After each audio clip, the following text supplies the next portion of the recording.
Well, that's one hell of a way to start off a main event.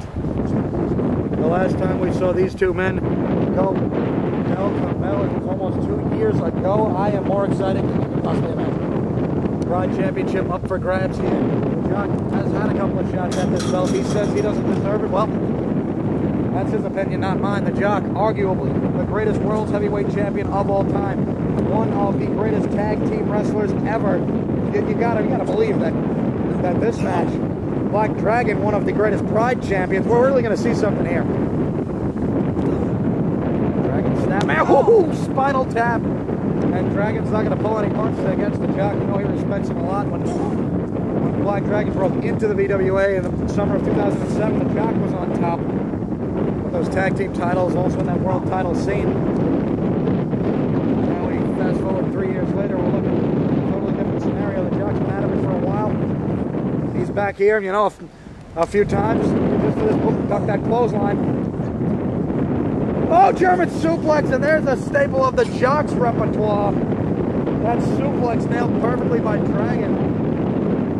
You know, Dragon and the Jock really got, you know, if you look at their matches side by side, they have a very similar style. Like we just saw only 3 weeks ago, Black Dragon used a version of the Canadian Destroyer as the Black Dragon Descent. Oh wait, and now, oh, German suplex of his own.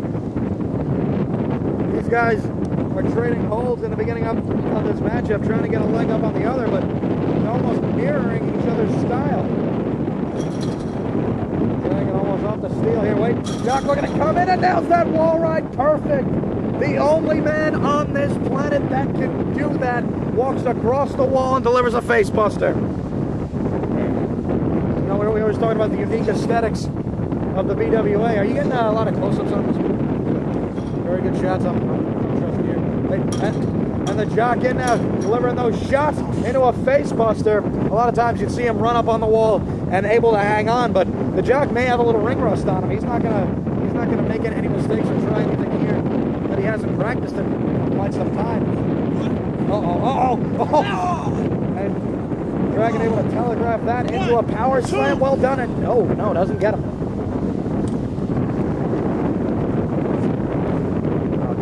Dragon is going to slow this one down. Where the Jock would normally speed it up, you notice that the Jock has gone from about 80 miles an hour to 20 miles an hour after that power slam. Combination of suplexes here. What is Dragon looking for here? When Dragon rolled through into a submission hold, a full Nelson with a leg grapevine. I believe the leg was grapevine around the knee so the Jock can't roll out of it. And able to use that free elbow. The Jock, one of the most flexible competitors in BWA history, able to control his body and spine. Jock coming off now. Ooh. What an innovative arm drag there. 1, 2. Jock using all his weight, also showing off his athleticism for that arm wrench there. Pull an arm out of a socket easily. I've never seen that hold before, so I wouldn't know how it feels. Jock looking to use some of his strength here. It's kind of hard to use strength on a 250-pounder, 260-pounder, whatever Black Dragon's going these days. He got a spine buster off, but not as much as you would normally see back in the Jock's heyday, which is really 4 years ago.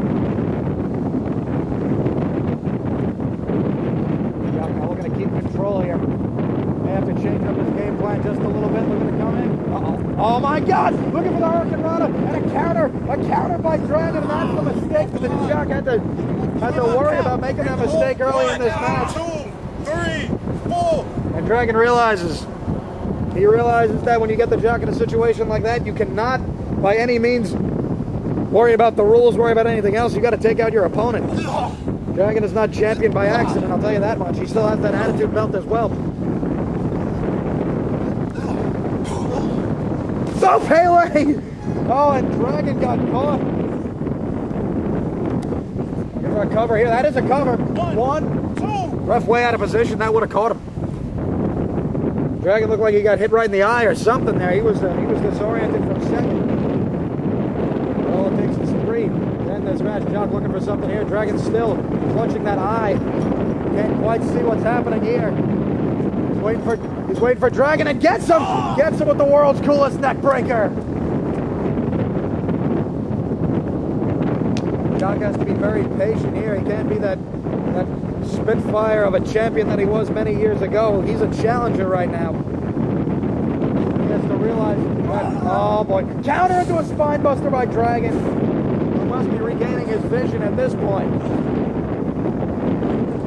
And Dragon, now you can see how he's clutching. He's clutching the back of his head there. May have had the lights turned out for a minute or so off that pay light. Is he? No, Michinoku driver! Oh, and the Jock may have landed on that clavicle. A clavicle that he broke in the off-season between 2006 and 2007, training.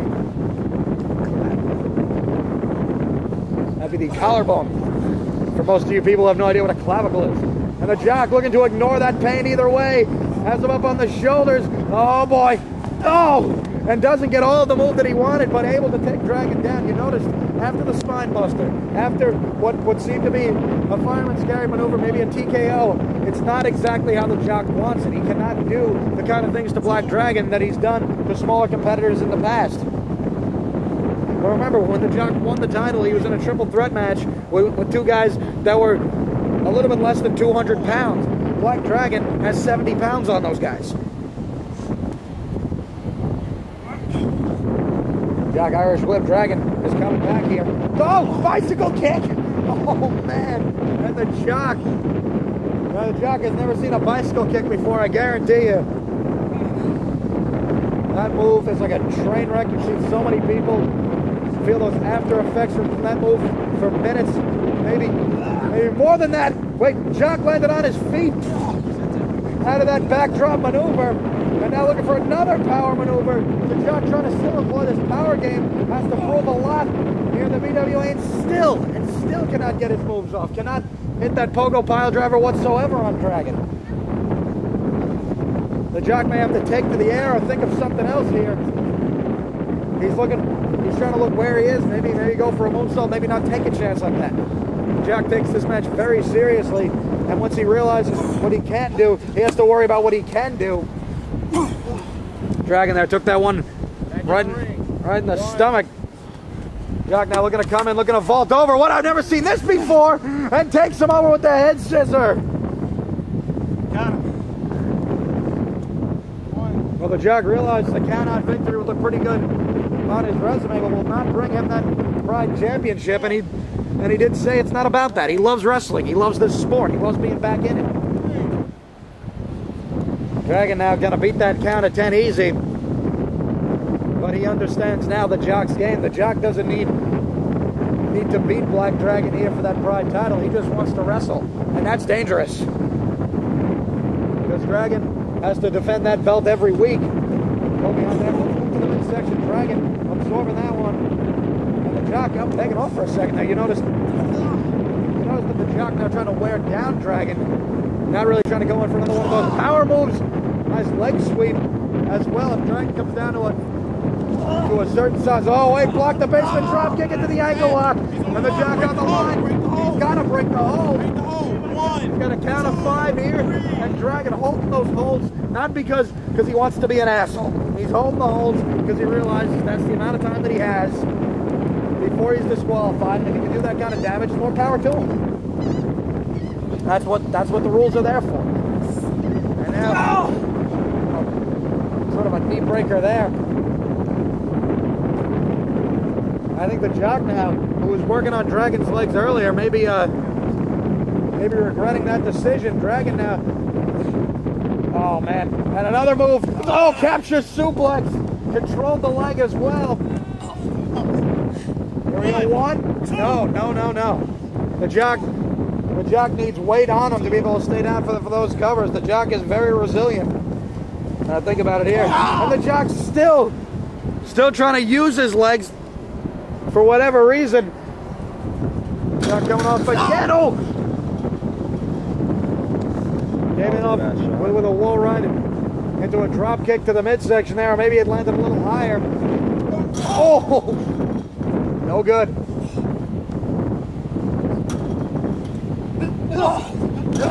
And there's another corner those guys got to get out of. Oh, Dragon now, what's he thinking? Oh! Drove all of his weight into the spine of the Jock. believe this is the Jock's third opportunity at the Pride Championship. 3 different champions, and he has been unsuccessful. And maybe the competition is just too fierce since the last time the Jock's been in this sort of situation.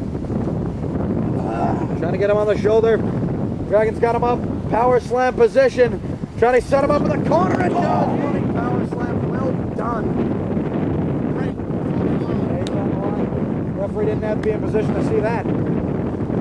That's fair. That's good.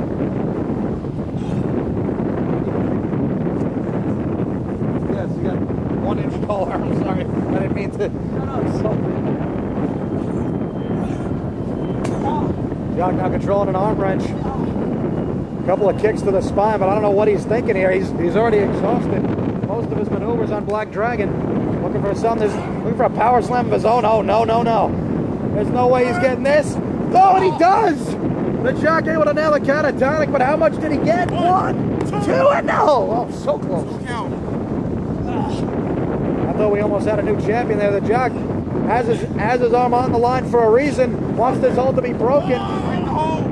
That hammerlock maneuver was called what again? The death to Sarah Silverman. Of all the names you can come up with for that hold, the death to Sarah Silverman is what he calls it. He got to go. He does got to go. Like JFK, she got to go. I'd rather see 4 hours of Tosh Porno. True that. And both of these men really don't know what to make of the other one. Dragon more worried about keeping his title here. The Jock more worried about keeping this match going longer. And the Ragnarok facebuster. Ragnarok. What, I can't remember things from 2 years ago? What am I, WWE? Here, let's get a different angle.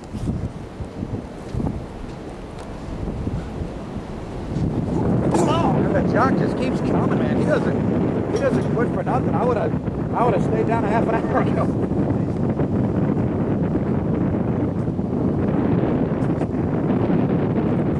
Oh man, the Jock, what is he thinking here? Able to control Black Dragon to this point, but what is coming up? Oh! And I believe, I don't know where the Jock was aiming that, but it hit Dragon right in the wrist, and he is predominantly right-handed. We'll see what this spells for this portion of the matchup.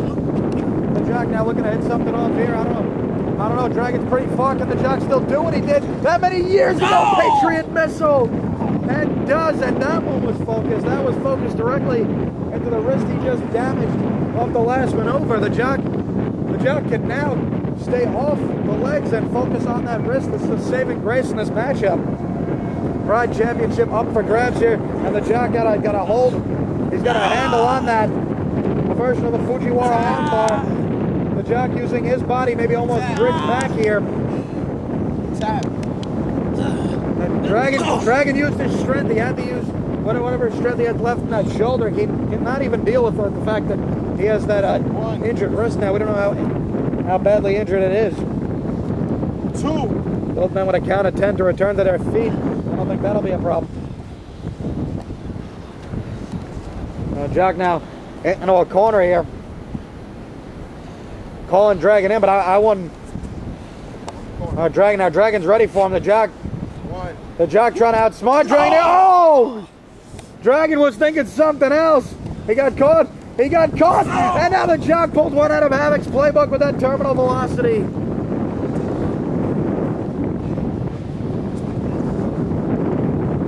Well, the Jock now, I would have thought for sure you would go ahead and, bottom of the line. And that is precisely why the Jock didn't want to get close to him. He did not want to get close for a cover because he knew Dragon had something else in him. 1, 2, he got him. Bottom of the line does it. And the Jock may be proud of his performance, but Dragon may be proud that he's still Pride champion.